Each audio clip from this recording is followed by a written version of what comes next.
Irish Fairy Tales. Chapter 27. When Iallan and Twyron were married, they went to Ulster, and they lived together very happily. But the law of life is change. Nothing continues in the same way for any length of time. Happiness must become unhappiness and will be succeeded again by the joy it had displaced. The past also must be reckoned with. It is seldom as far behind us as we could wish. It is more often in front, blocking the way, and the future trips over it just when we think that the road is clear and joy our own. Iallan had a past. He was not ashamed of it. He merely thought it was finished, although in truth it was only beginning, for it is that perpetual beginning of the past that we call the future. Before he joined the Fianna, he had been in love with a lady of the Sher, named Updeel Fairbreast, and they had been sweethearts for years. How often he had visited his sweetheart in Faery. With what eagerness and anticipation he had gone there. The lover's whistle that he used to give was known to every person in that Sher, and he had been discussed by more than one of the delicate sweet ladies of Faery. "That is your whistle, Fairbreast," her sister of the Sher would say. And Updeel would reply, "Yes, that is my mortal, my lover, my pulse, and my one treasure." She laid her spinning aside, or her embroidery if she was at that, or if she were baking a cake of fine wheaten bread mixed with honey, she would leave the cake to bake itself and fly to Iallan. Then they went hand in hand in the country that smells of apple blossom and honey, looking on heavy-bowed trees and on dancing and beaming clouds. Or they stood dreaming together, locked in a clasping of arms and eyes, gazing up and down on each other, Iallan staring down into sweet gray wells that peeped and flickered under thin brows, and Updeel looking up into great black ones that went dreamy and went hot in endless alternation. Then Iallan would go back to the world of men, and Updeel would return to her occupations in the land of the ever-young. "What did he say?" her sister of the Sher would ask. "He said I was the berry of the mountain, the star of knowledge, and the blossom of the raspberry." "They always say the same thing," her sister pouted. "But they look other things," Updeel insisted. "They feel other things," she murmured, and an endless conversation recommenced.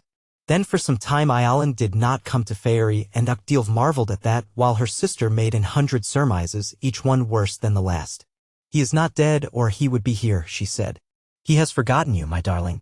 News was brought to Tlr na Nog of the marriage of Iallan and Twyron, and when Updeel heard that news her heart ceased to beat for a moment, and she closed her eyes. "Now," said her sister of the Sher.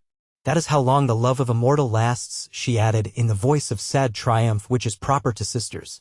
But on Updeel there came a rage of jealousy and despair such as no person in the Sher had ever heard of, and from that moment she became capable of every ill deed, for there are two things not easily controlled, and they are hunger and jealousy. She determined that the woman who had supplanted her in Iallan's affections should rue the day she did it.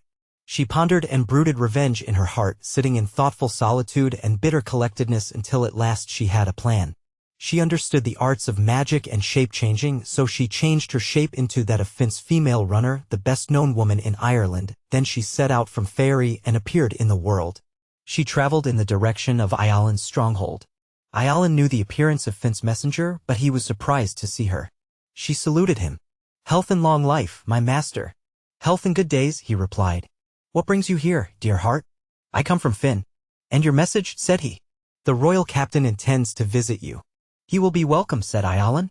"We shall give him an Ulster feast." "The world knows what that is," said the messenger courteously.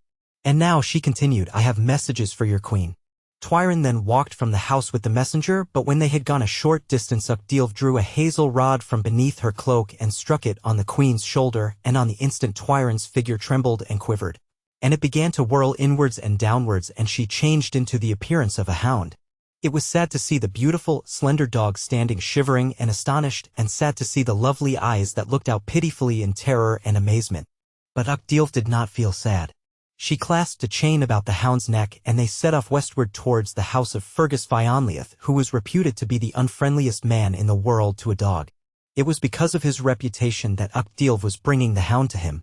She did not want a good home for this dog, she wanted the worst home that could be found in the world, and she thought that Fergus would revenge for her the rage and jealousy which she felt towards Twyron.